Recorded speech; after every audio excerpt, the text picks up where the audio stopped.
Halo semuanya, perkenalkan saya Tia Marsa dari Program Studi Pendidikan Bahasa dan Sastra Indonesia Universitas Sriwijaya. Jadi topik pembelajaran kita hari ini adalah menyimak cerita pendek karya sastrawan Indonesia.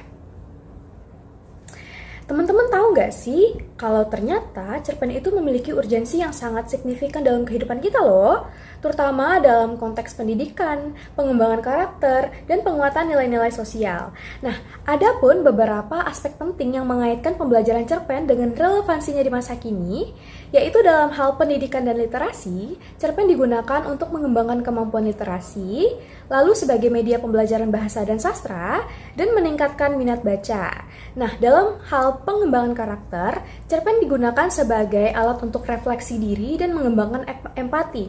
Lalu dalam hal nilai sosial dan budaya, cerpen digunakan untuk menggugah kesadaran sosial dan sarana penyampaian pesan moral. Nah, dari urgensi tadi kita jadi tahu nih, apa saja sih hal yang akan kita dapatkan dari pembelajaran menyimak cerpen karya sastrawan Indonesia. Jadi, jangan lupa saksikan dan simak ya. Baik, kita langsung saja. Kita akan bahas terlebih dahulu dari definisi cerpen. Menurut Kamus Besar Bahasa Indonesia, atau KBBI, cerpen itu adalah kisahan pendek kurang dari 10.000 kata yang memberikan kesan tunggal yang dominan dan memusatkan diri pada satu tokoh dalam satu situasi. Dengan kata lain, di sini, cerpen adalah sebuah karya sastra yang relatif singkat dan dapat dihabiskan dalam sekali duduk. Unsur intrinsik cerpen. Di sini unsur intrinsik adalah unsur yang membangun cerpen dari dalam. Unsur ini yang menjadi penentu kenapa cerpen itu bisa hadir. Nah, di sini unsur intrinsik cerpen terdiri atas tema, tokoh, penokohan, alur, latar, sudut pandang, amanat, dan gaya bahasa. Kita akan ulas satu persatu. Yang pertama, tema. Tema adalah ide atau gagasan yang melatar belakangi sebuah cerita. Tema ini jarang ditulis secara eksplisit oleh pengarangnya ya. Nah, untuk dapat mengetahui tema, kamu harus mengetahui keseluruhan isi cerita dan rangkaian peristiwa atau alur dalam cerpen tersebut. Contoh tema dalam cerpen, itu misalnya tema tentang persahabatan. Lalu ada tema tentang percintaan, pengalaman mengesankan, kesehatan, lingkungan, sejarah, dan sebagainya. Kedua, tokoh. Tokoh adalah pelaku yang mengemban peristiwa dalam cerita. Nah, tokoh dapat terdiri atas satu orang atau lebih. Tokoh-tokoh dalam cerita ini memiliki fungsi penting sehingga menjadi suatu cerita dapat terjalin secara utuh.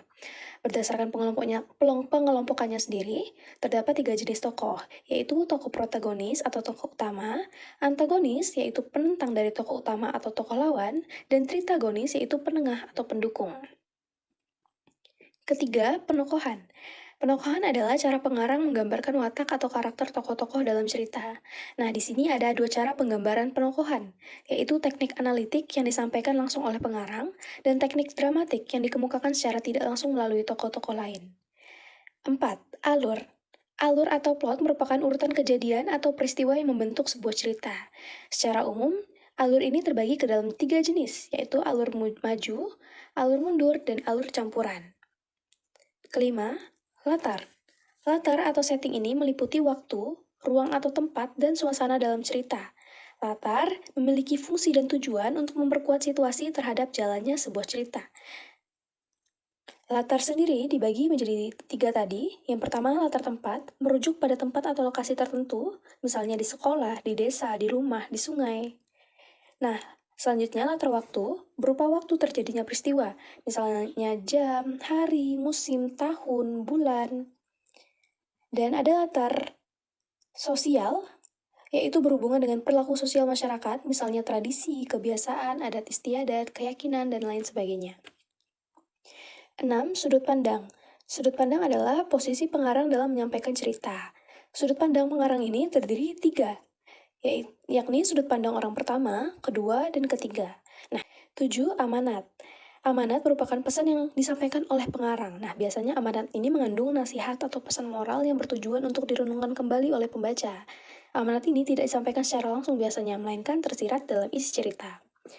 Terakhir, gaya bahasa. Gaya bahasa adalah bentuk pengarang mengekspresikan pikiran atau idenya melalui bahasa tulis, baik itu kalimat, dialog, atau kata-kata. Lewat gaya bahasa, membuat cerpen semakin menarik sekaligus memberi pengaruh atau efek emosional kepada pembacanya. Next, Apa saja sih nilai-nilai yang terkandung dalam cerpen? Di sini kita akan ulas bersama-sama. Jadi, kita bisa menemukan banyak sekali nilai-nilai yang terkandung dalam cerpen.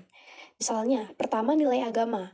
Nah, nilai agama ini berkaitan erat dengan norma dan kaidah agama, serta mengandung pesan keagamaan.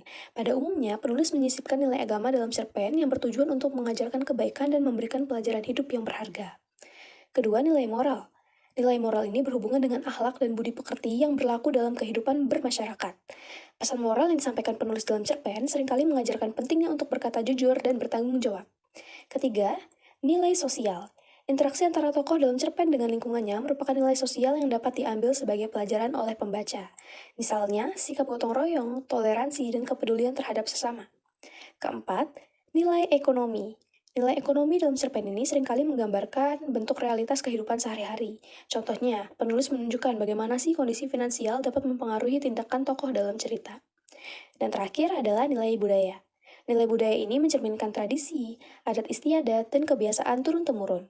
Cerpen yang mengandung nilai budaya ini lebih menekankan pada penggunaan bahasa dan pelaksanaan ritual suatu daerah.